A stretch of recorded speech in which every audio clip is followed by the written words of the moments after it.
everyone, this is Divyangna and welcome to Teaching Mantra. So guys, कैसे हैं आप सभी? I hope you all are doing great and staying focused on your study. So चलिए भाई, आज के session के अंदर हम डिस्कस करने जा रहे हैं आपका सबसे पहले तो यूपी टेट का ईवीएस का पूरा सिलेबस क्या रहने वाला है और साथ के साथ यूपी टेट का एग्जाम पैटर्न, ठीक है।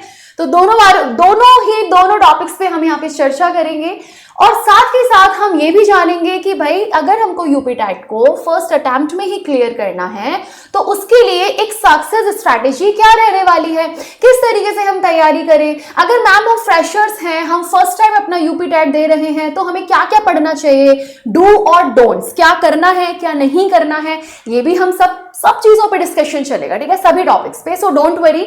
और लास्ट में हम ये भी देखेंगे, एक पूरा आपको डेमो भी दिखाया जाएगा कि अगर आप टीचिंग मंत्रा टीम के थ्रू पढ़ते हो तो वहां पे आपको किस तरीके से स्टडी कराई जाएगी, सारी चीजें, ठीक है।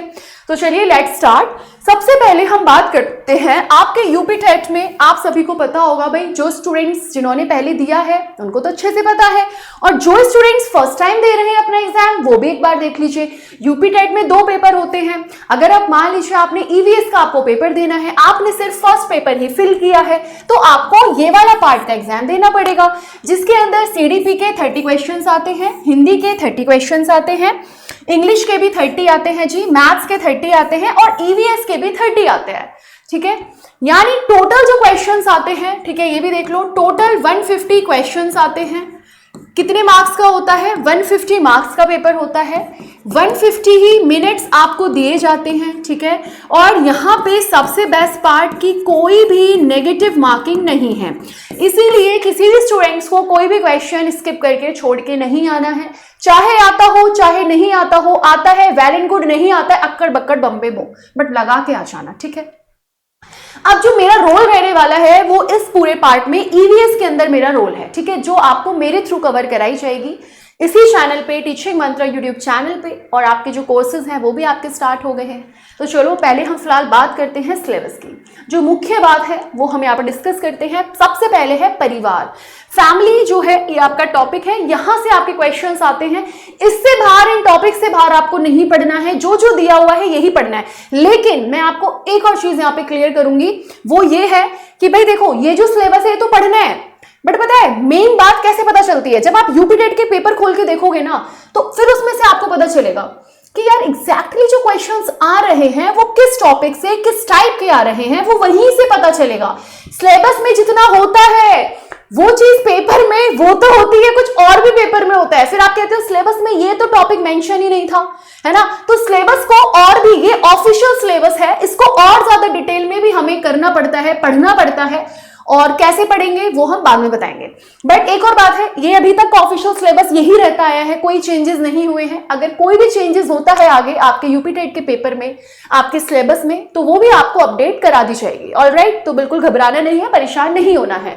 फैमिली, जिसके अंदर भाई परिवार के प्रकार आते हैं, कितनी तरह की फैमिलीज होती हैं, उनके क्या क्या रोल हैं, मेंबर्स हैं, है ना, जो सदस्य हैं उनकी भूमिकाएं क्या हैं, पारिवारिक उनकी वैल्यूज क्या है ना, फैमिली की वैल्यूज क्या है, ये आपको पढ़ना है। फिर दूसरा है भोजन, जहां से यानी फूड, हेल्थ और हाइजीन के बारे में आप पढ़ेंगे, जिसके अंदर आप क्या क्या पढ़ेंगे, भोजन के स्रोत, संतुलित आहार, भोजन पकाने के तरीके, साफ सफाई की आदतें। और यही सेम चीज इंग्लिश में भी लिखी है, हिंदी इंग्लिश, बिकॉज दोनों मीडियम के स्टूडेंट्स होते हैं तो दोनों का ध्यान रखना एक टीचर का कर्तव्य होता है। चलिए आगे बढ़ते हैं। अगर हम आवास की बात करते हैं, यानी कि एकोमोडेशन, जिसके अंदर आपको देखो अलग अलग प्रकार के आप देख सकते हो मकान होते हैं, है ना, उनके अब उन मकानों को बनाने के लिए कौन कौन सी सामग्री का हम यूज करते हैं, जानवर कहाँ रहते हैं, ये सब पॉइंट्स इसमें आप पढ़ोगे। यानी ये आपका मेन टॉपिक है, ये जैसे आपके मेन टॉपिक्स हैं, ठीक है। अब इन टॉपिक्स में भी नीचे सब टॉपिक्स हैं जो आपको डिटेल में दिया हुआ है। आगे क्या है, पेड़ पौधे यानी ट्रीज, प्लांट्स क्या है, अब उनका उपयोग, उनके प्रकार, उनका संरक्षण, उनके स्थानीय वनस्पति, ये आप यहाँ पे देखेंगे। उसके बाद है हमारा पर्यावरण यानी अवर इन्वायरमेंट, जिसमें जैविक अजैविक घटक, प्राकृतिक संसाधन, प्रदूषण, संरक्षण, ये आपको पढ़ना है। इसके बाद भाई मेला, जो मेले लगते हैं अलग अलग, है ना, जैसे कोई मेला कहीं पे लगता है, कोई मेला कहीं पे लगता है। अगर आपसे पूछा जाए सोनपुर के अंदर कौन सा मेला लगता है ना, तो आपको बताना पड़ेगा, मतलब सोनपुर जो मेला है वो कहाँ पर लगता है बेसिकली, या फिर अगर पुष्कर है वो कहाँ पर लगता है, कुंभ है वो कहाँ पर लगता है, ऐसे मेले से रिलेटेड क्वेश्चंस आते हैं। तो यहाँ पे स्थानीय मेले के बारे में पूछा जाएगा, अलग अलग त्योहार पूछे जाएंगे, सांस्कृतिक महत्व क्या है ये पूछा जाएगा। इसी के साथ में स्थानीय व्यवसाय और व्यक्ति यानी इंडिविजुअल्स और लोकल प्रोफेशंस, यहां से क्वेश्चंस आते हैं जी। इसके साथ में कहां से आते हैं, जिसके अंदर अलग अलग पेशे, किसान, दर्जी है, बढ़ई है, उपकरण है ना, तो ये आपसे पूछा जाता है, या फिर कार्य विधियां क्या है। चलिए, उसके बाद पानी यानी वाटर, जहां पे जल के अलग अलग स्रोत क्या है, सोर्सेस क्या है, जल संरक्षण, उसके बाद स्वच्छ पेयजल, यहां से आपके क्वेश्चंस आते हैं। इसके बाद यातायात और संचार यानी ट्रैफिक एंड कम्युनिकेशन, यातायात के साधन, सुरक्षा नियम, संचार के प्रकार, ये पूछा जाता है। इसके बाद खेल और खेल भावना, स्पोर्ट्स और स्पोर्ट्समैनशिप, जिसमें आपको पारंपरिक और आधुनिक खेल, टीम भावना, अनुशासन, यहां से इस तरह से आपसे क्वेश्चन पूछे जाएंगे। इसके बाद भाई यहाँ पे ज्योग्राफी ऑफ इंडिया, भारत का भूगोल, यहां से भी क्वेश्चंस आते हैं। हाँ जी, यूपी टेट अगर ईवीएस देने जा रहे हो ना, तो ये मत समझना कि सिर्फ और सिर्फ पुस्तकें एनवायरमेंट की खोल के पढ़ ले जाओगे, है ना। यहाँ पे एनवायरमेंट के साथ में ना थोड़ी सी पॉलिटी के क्वेश्चंस मिलेंगे, थोड़ी सी आपको भूगोल के क्वेश्चंस देखने के लिए मिलेंगे, तो जिसमें आपको नदियां, पठार, जंगल, यातायात, महाद्वीप, महासागर, ये टॉपिक्स भी पढ़ने हैं। इसी के साथ में हमारा क्षेत्र यानी आर रीजन, तो अवर रीजन में स्थानीय नदियां, पर्वत के बारे में पढ़ोगे, अलग अलग पत्थर, जंगल, यातायात, ये आपको पढ़ना है। इसी के साथ संविधान, कॉन्स्टिट्यूशन से क्वेश्चंस आते हैं और हर बार क्वेश्चंस आते हैं, अच्छे खासे पढ़ना है। संविधान की प्रस्तावना है ना, प्रियम्बल पढ़ोगे, फंडामेंटल राइट्स पढ़ोगे, ऑलराइट, ये आपका राइट्स है, फंडामेंटल राइट्स पढ़ोगे। इसी के साथ कर्तव्य, ड्यूटीज हैं, नेशनल सिंबल्स हैं, तो और क्या कि भाई कहां से कौन सा कॉन्स्टिट्यूशन के अंदर जो अलग अलग सोर्सेज हैं कि कहां से कौन सी चीज ली गई, वो सब पढ़ना है आपको।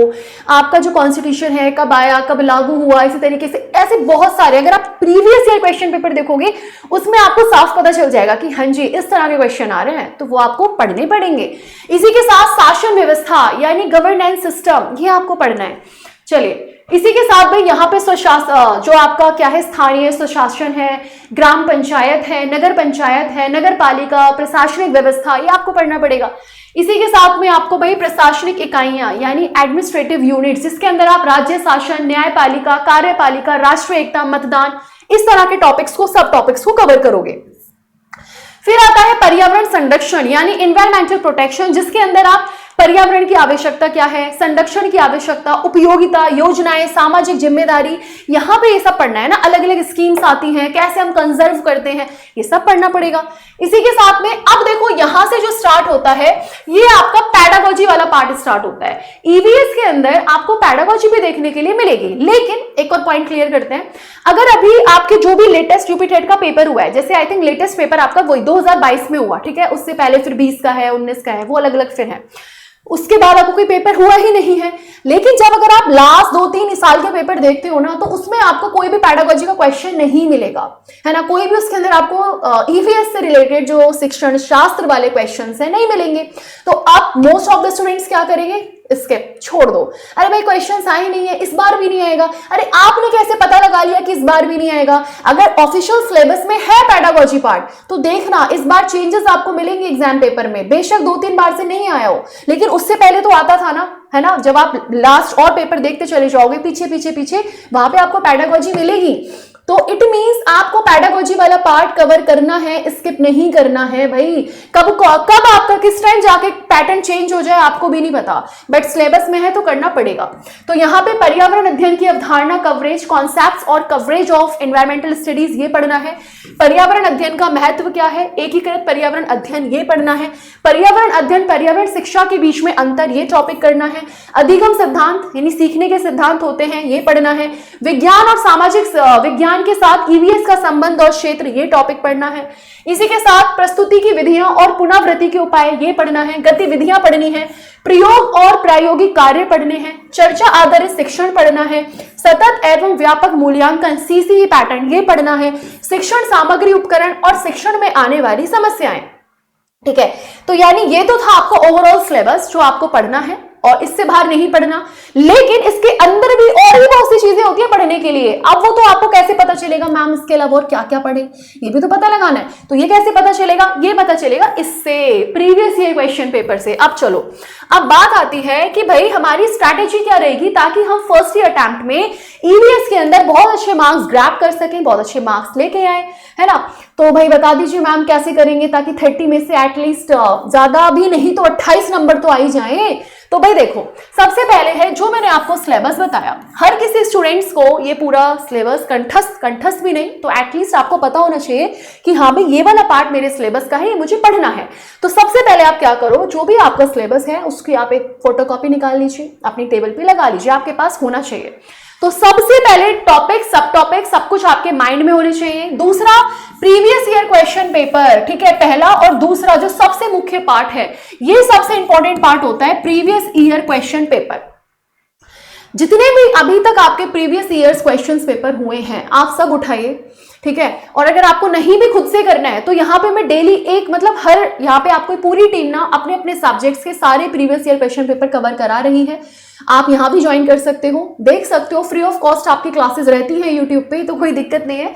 बाकी आप खुद भी अगर आपके पास बुक है आप प्रीवियस पेपर उठाओ, उसमें देखो कि किस टॉपिक से क्वेश्चन आया है, किस तरह का आया है। अगर मान लीजिए संविधान से कोई क्वेश्चन है तो किस तरह का क्वेश्चन है। अब ये नहीं कि लेके बैठे यूपीएससी की बुक और पढ़ना स्टार्ट कर दिया आपने लक्ष्मीकांत, ऐसे नहीं करना है। जितना आता है, जितना सफिशिएंट है यूपी टेट के लिए उतना ही पढ़ना है, वो मोटी मोटी किताबें लेके मत बैठ जाना, ठीक है। तो ये आपको यानी प्रीवियस ईयर क्वेश्चन पेपर से पता चलेगा कि एग्जाम की जो डेप्थ है, क्वेश्चंस की डेप्थ कितनी है, किस तरह के क्वेश्चंस हैं। तो ये आपको पढ़ना पड़ेगा। और कितना पढ़ना पड़ेगा, लास्ट, ज्यादा भी नहीं तो भाई 5 साल के तो कवर ही करके जाओ, है ना। मैं तो बल्कि ये बोलूंगी कि अभी तक जितने भी पेपर हुए हैं यूपी टेट में सारे उठा लीजिए, सारे पेपर उठा लो और सारे के सारे एक बार देखो कि किस तरह के क्वेश्चंस आए, और नहीं है तो एटलीस्ट 5 साल के तो करके जाओ।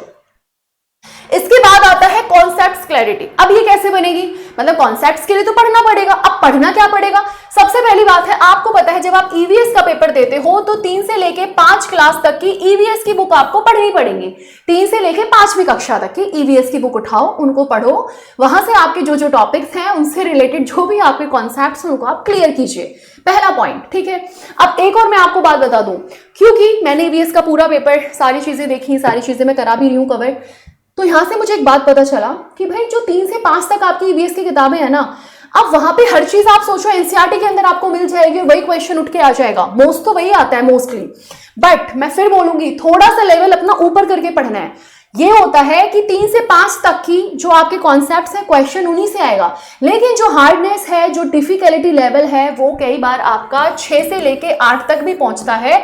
तो इसीलिए मैं यही कहूंगी कि भाई थोड़ा सा अगर आप कॉन्टिनेंट पढ़ रहे हो तो उसको थोड़ा डीप में पढ़ लो, कि अगर ईवीएस में 4-5 ही दिए हुए हैं तो एटलीस्ट और भी एक्स्ट्रा थोड़े से देख लो, है ना, कि भाई कहां से कौन सा क्वेश्चन आ जाए वो आपको भी नहीं पता है। सो ये आपको पढ़ना पड़ेगा। अब सबसे बेस्ट पार्ट आता है कि बुक्स कौन सी हम पढ़ेंगे, क्योंकि आप उत्तर प्रदेश का पेपर देने जा रहे हो, यूपी टैट देने जा रहे हो, तो इसीलिए मैं बोलूंगी अगर आपके को SCERT बुक होती है यानी जो स्टेट की बुक्स होती हैं, यूपी बोर्ड की अगर आपके पास बुक है या कहीं से अवेलेबल हो जाए तो सबसे बेस्ट है आप वो वाली बुक्स उठाओ और उनको पढ़ो अच्छे से। नहीं है तो NCERT तो भाई पढ़नी पड़ेगी, ये तो फिक्स्ड है, एनसीईआरटी तो पढ़नी पड़ेगी। अदरवाइज SCERT होती है जो अलग अलग अपने स्टेट्स की बुक्स होती हैं, उनको उठाइए और वो सबसे बेस्ट है, वहां से आपको 80% पेपर मिल जाता है, ठीक है। इसके बाद है मेक शॉर्ट नोट्स, ये सबसे बेस्ट पार्ट है। आप अब देखो आपके पास अभी पर्याप्त समय है, काफी टाइम है, ठीक है, कि अभी आपके पेपर में टाइम है, तो आप क्या कर सकते हो, अगर आप सेल्फ स्टडी कर रहे हो तो the best point is that कि भाई आप अपने खुद के नोट्स बनाना स्टार्ट करो। अगर आप कोई भी एक टॉपिक पढ़ रहे हो, अभी इतना समय है कि अगर आप आज से अभी से एक एक टॉपिक भी पढ़ते हो ना तो भी आप कवर कर ले जाओगे, इतना ज्यादा भी सिलेबस नहीं है। पढ़ना क्या है, अगर एक टॉपिक आपने पढ़ा पर्यावरण, तो उससे रिलेटेड जितने भी पॉइंट्स आए ना उनके आप छोटे छोटे नोट्स बनाते चलो, जो जो आपकी बुक्स में आ रहा है। अब कुछ स्टूडेंट्स क्या करते हैं, बुक्स के अंदर मार्क करना स्टार्ट कर देंगे, है ना, कि भाई अंडरलाइन कर लो एग्जाम से पहले। अब आप मुझे खुद सोचो कि like is it really possible कि आप एग्जाम से पहले इतनी मोटी मोटी बुक्स को खोल के और सारा रिवाइज कर पाओ, है ना। तो अब क्या होता है, इसीलिए नोट्स बनाए जाते हैं, क्योंकि लास्ट मोमेंट पे वो छोटे से शॉर्ट क्लिप्स ही एकदम नोट्स होते हैं, बहुत ही छोटे से वे में, फॉर्म में, और लास्ट मोमेंट में पढ़ लिए जाते हैं। और वही स्ट्रैटेजी काम आती है। स्टार्टिंग में जब हम लोग नोट्स बनाते हैं ना तो लगता है यार बहुत ही टाइम कंज्यूमिंग है ना, इतना समय जा रहा है, इतने घंटे तो मेरे नोट्स बनाने में जा रहे हैं, मैं पढ़ूंगी कब। वो स्टार्टिंग में लगता है, वो सुनो अभी आपके पास बहुत टाइम है। अगर आप अभी से नोट्स बना रहे हो ना, ये नोट्स आपको लास्ट में कितना ज्यादा फायदा देंगे आप भी नहीं जानते हो। फिर आप बोलोगे वाह भाई वाह, वाह शेरा वाह, है ना, कर दिए हमने तो मजे खड़े। समझ रहे हैं बात को? तो इसीलिए नोट्स बनाना बहुत ज्यादा इंपॉर्टेंट है। नोट्स बनाते चलो अपने खुद के, कोई भी चीज पढ़ते हो, घटक पढ़े तो भाई कितने घटक होते हैं आपने पढ़ा, एक होता है बायोटिक, दूसरा होता है अबायोटिक, जैविक अजैविक, फिर उसके एग्जाम्पल्स क्या हैं, डिकम्पोजर्स। तो ये सबसे ज्यादा फायदा देगा आपको। तो नोट्स बनाना है अपने खुद के, साथ में मॉक टेस्ट। इतना समय है जब आपकी एक बार तैयारी हो जाए, या जो जो चैप्टर्स आप पढ़ते चले जाओ। सबसे बेस्ट पता है क्या पार्ट होता है, जैसे मान लीजिए आपने कोई भी पर्टिकुलर टॉपिक अपना कवर कर लिया, अब उससे रिलेटेड जितने भी क्वेश्चन जहां भी आपको मिल जाए ना, वो आप फटाक से उसको करते चले जाओ। आज मैंने एनवायरमेंट पढ़ा, उससे रिलेटेड जितने क्वेश्चन हैं, जो जो मेरे को जहां जहां क्वेश्चन मिल रहे हैं, जिस जिस चैनल पे मिल रहे हैं, या कोई भी अलग अलग एप्स होते हैं, कहीं भी मिल रहा है, उसको फटाक से अपने लगाना स्टार्ट करो। वहां से सबसे पहले आपको कॉन्फिडेंस बिल्ड होगा कि हाँ भाई मेरे सही आंसर्स आ रहे हैं, या फिर ये मेरा गलत है तो क्यों है, ये भी आपको पता चलेगा क्या गलती करी है। ऑलराइट, तो वहां से एटलीस्ट हफ्ते में 2 मॉक टॉक आप लगाएंगे ही लगाएंगे, ये आपको करना है। और ज्यादा से ज्यादा प्रैक्टिस करनी है, जितने क्वेश्चंस आपको मिल जाए वो आपको प्रैक्टिस करनी है। अब मैं आपको बताती हूँ, अगर हम इस टीचिंग मंत्रा प्लेटफॉर्म की बात करते हैं तो यहाँ पे डेली आपकी क्लासेस चल रही है जो कि फ्री ऑफ कॉस्ट है यूट्यूब पे। और इसमें क्या है कि देखो हम ना क्या करा रहे हैं स्टार्टिंग में यूपी टेट में, अभी जितने भी प्रीवियस क्वेश्चन पेपर हैं वो आपके चल रहे हैं, ठीक है। ईवीएस में हम ऑलरेडी 2 पेपर कवर कर चुके हैं, और जितने एग्जाम्स पेपर है सारे आपके कवर हो जाएंगे, तो वो आपको करने ही करने हैं, ठीक है। आपकी क्लासेस रहती है सुबह 11 बजे ईवीएस को लेके, वो आपको कवर करने ही करने हैं। और इसके साथ में आपको क्या करना है, जब आपका पूरा कवर हो जाएगा तो आपका ये भी फ्री इनिशिएटिव रहेगा। हम क्या करेंगे, चैप्टर वाइज क्वेश्चंस लेके आएंगे, ठीक है। फिर हम उनकी प्रैक्टिस करेंगे, जितने क्वेश्चन एक चैप्टर से बन सकते हैं ज्यादा से ज्यादा, वो सब आपको कराए जाएंगे, चाहे वो सिंपल हो चाहे वो टफ हो, ठीक है। ताकि भाई मतलब ये है कि एटलीस्ट 28-29 नंबर तो आए, ज्यादा भी नहीं तो 28 तो नंबर हमको लेके ही आने हैं, ठीक है। 2 नंबर तो चलो भगवान भरोसे छोड़ दो, है ना भाई।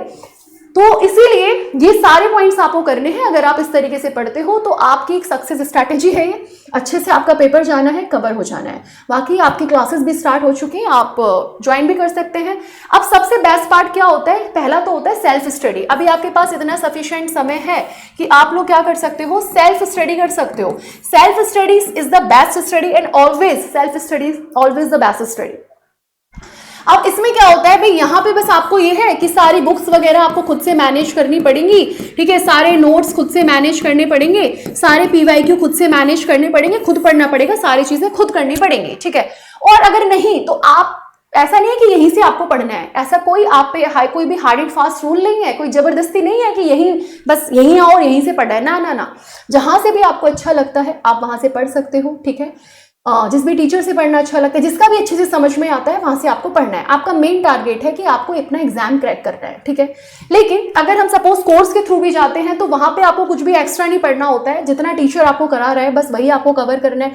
सारे पीवाईक्यू आपको एक जगह मिल जाते हैं, सारे अलग अलग क्वेश्चंस मिल जाते हैं, पूरा कंटेंट एक जगह मिल जाता है। तो बस कोर्सेज का सिर्फ इतना सा फायदा होता है कि हमको 10 जगह नहीं भटकना पड़ता, हमारे पास सारी एक जगह चीजें होती हैं, सारा मटेरियल होता है, वही हमको अच्छे से पढ़ के रिवाइज करके और ठीक है अपने अच्छे मार्क्स लेके आने होते हैं। टीचर का काम है पढ़ाना, बट पढ़ना तो आपको खुद ही पड़ेगा ना ये वाली बात है। तो उसके लिए भी आपके ईवीएस के भी भाई कोर्सेज वगैरह सब स्टार्ट हो चुके हैं। आप चाहें तो टीचिंग मंत्रा से भी जुड़ सकते हैं, आप चाहें तो सेल्फ स्टडी भी कर सकते हैं, आप चाहें तो कहीं और से भी पढ़ सकते हैं, इट्स योर चॉइस। तो गाइज इस तरीके से आपको यहाँ पे पढ़ना है। अब बात आती है कि हम किस तरीके से, अगर मान लीजिए आप मेरे थ्रू पढ़ रहे हो तो हम कैसे कवर कराएंगे आपको ईवीएस, ये भी हम छोटा सा एक डेमो देख लेते हैं। तो देखो भाई, सबसे पहली बात है कुछ इस तरीके से आपका रहने वाला है, ठीक है। ये मान लीजिए आपकी एनवायरमेंट की क्लास है, यहाँ पे हम क्या करेंगे, जो भी आपके टॉपिक बाय टॉपिक, जैसे फर्स्ट टॉपिक एनवायरमेंट है, पर्यावरण, हिंदी में भी होगा इंग्लिश में भी, यानी बाइलिंगुअल हम लोग चलेंगे। क्यों? क्योंकि दोनों तरह के स्टूडेंट्स हैं, सबका ध्यान रखना मेरा कर्तव्य है। तो यहाँ पे एनवायरमेंट से रिलेटेड आपको प्रॉपर उसके डायग्राम्स वगैरह कौन कौन सी चीजें हैं आप देख सकते हो, ठीक है। हर एक पॉइंट देखो, हर एक इस तरीके से आपको, ये तो फर्स्ट स्लाइड है, इस तरीके से आपको मतलब सारी चीजें A to Z कवर कराई जाएंगी। और लास्ट में क्या होगा, आपको भाई क्वेश्चंस भी कराए जाएंगे।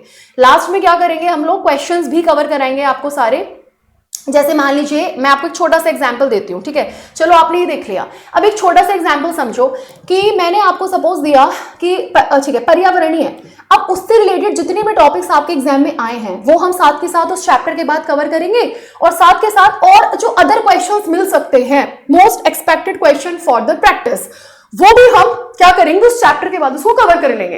और एक बार जब आपका पूरा ओवरऑल, क्योंकि अभी आपके पास टाइम है, आराम से चलते हैं, अगर आपके पास पूरा एक बार सिलेबस हो जाता है, उसके बाद सिर्फ और सिर्फ आपको इतने ढेर सारे क्वेश्चंस की प्रैक्टिस करा दी जाएगी कि आप लोग भी बोलोगे मैम बस माफ करो, इससे ज्यादा हमें नहीं पढ़ना है, बहुत है मैम, पूरे 30 में से 30 ले आएंगे, है ना। तो इस तरीके से हमको पढ़ाना है और ऐसे ही आपको पढ़ना है गाइज। सो बस अब अपनी तैयारी में लग जाइए आज से, अभी से, डोंट वेस्ट योर टाइम, ठीक है, और बिल्कुल पॉजिटिविटी के साथ, जिसका जैसा भी पेपर गया जाने दीजिए, नई स्टार्टिंग करते हैं, नई शुरुआत करते हैं अच्छे से। So thank you so much. और चलिए गाइस, तो आप लोग देख लिया है आप सभी ने भाई क्या क्या सिलेबस है, कैसे कैसे रहेगा। ऑल राइट, आई होप कि आपको सारा सिलेबस सब चीजें क्लियर हुई होंगी। So thank you so much and God bless you.